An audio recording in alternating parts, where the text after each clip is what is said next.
জমকালো সাংস্কৃতিক অনুষ্ঠানের মধ্য দিয়ে শেষ হলো জ্ঞানশালা শিক্ষা প্রতিষ্ঠানের তৃতীয় বর্ষপূর্তি অনুষ্ঠান। জ্ঞানশালা রাজ্যের একটি অন্যতম সফল শিক্ষা প্রতিষ্ঠান, যেখানে নতুন প্রজন্মের ছাত্রছাত্রীরা তাদের ভবিষ্যৎ উজ্জ্বল করছে। এই শিক্ষা প্রতিষ্ঠানের সঙ্গে যুক্ত হয়ে মূলত উদয়পুর শহরের শিক্ষা জগতের অন্যতম একটি নাম হলো জ্ঞানশালা, যার পথ চলা শুরু হয়েছে 3 বছর আগে। আজ ছিল তাদের তৃতীয় প্রতিষ্ঠা দিবস। জ্ঞানশালা শিক্ষা প্রতিষ্ঠানের বর্ষপূর্তি অনুষ্ঠানের শুভ সূচনা করেন গোমতী জেলা পরিষদের সভাধিপতি দেবল দেব রায়।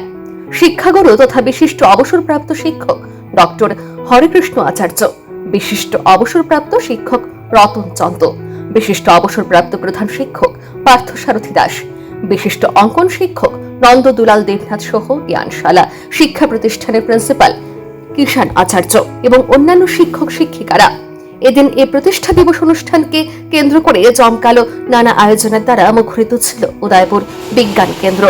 প্রতিষ্ঠানের ছাত্রছাত্রীরা তাদের পড়াশোনার পাশাপাশি যে নিজেদেরকে বিভিন্ন বিভাগে নিয়োজিত করেছে তার ঝলক দেখা গেল তাদের উপস্থাপন করা নৃত্য, গান, আবৃত্তি, বিশেষ করে সঞ্চালনার উপর। আজকের শীর্ষ সঞ্চালিকারাই ভবিষ্যতের হয়ে উঠবে বড় মানের সঞ্চালিকা। জ্ঞানশালায় পাঠরত সম্প্রতি যে সকল ছাত্রছাত্রীরা মাধ্যমিক পরীক্ষা উত্তীর্ণ হয়েছেন তাদেরকে এদিন উপস্থিত অতিথিদের হাত দিয়ে সংবর্ধনা প্রদান করা হয়। জ্ঞানশালা শিক্ষা প্রতিষ্ঠানের প্রিন্সিপাল কিষান আচার্য জানিয়েছেন, তাদের এই শিক্ষা প্রতিষ্ঠানে যে সকল ছাত্রছাত্রীরা রয়েছেন তাদের মধ্যে অনেকেই নিজ নিজ বিদ্যালয়ে তাদের দক্ষতার বরাবর প্রথম 10 জন প্রতি ছাত্রছাত্রীদের মধ্যে জায়গা করে নিয়েছে।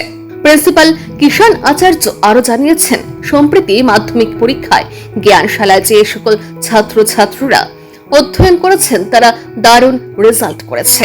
অনেকেই পেয়েছেন একাধিক লেটার মার্কস মাধ্যমিক পরীক্ষায়।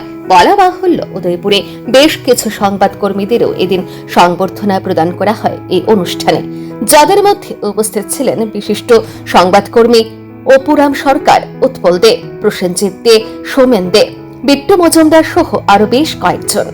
আমাদের প্রাইজ মানি সেটা থেকে দিতে পারি। প্রথমবার লিখলাম, আবার অডিটে অবজেকশন করে আবার আসলো, এবার যখন আসলো তৃতীয়বার, এবার আমি বাধ্য হয়ে লিখলাম যে আমার এই রমেশ স্কুলে আমার গ্রামের প্রচুর পরিমাণ স্টুডেন্ট পড়ে, সুতরাং তাদের কথাও আমাদের চিন্তা করতে হয়, সেই জন্য রমেশ স্কুলে দিয়েছি। এবার যদি অডিট রিপোর্টটা আর কোনো অবজেকশন না আসে, আমার মনে হয় কিষানকে যে কথাটা দিয়েছিলাম সেটা দিতে পারবো, কারণ আমি আবারও 5 কোটি টাকা পুরস্কার পেয়েছি, আপনারা সবাই জানেন।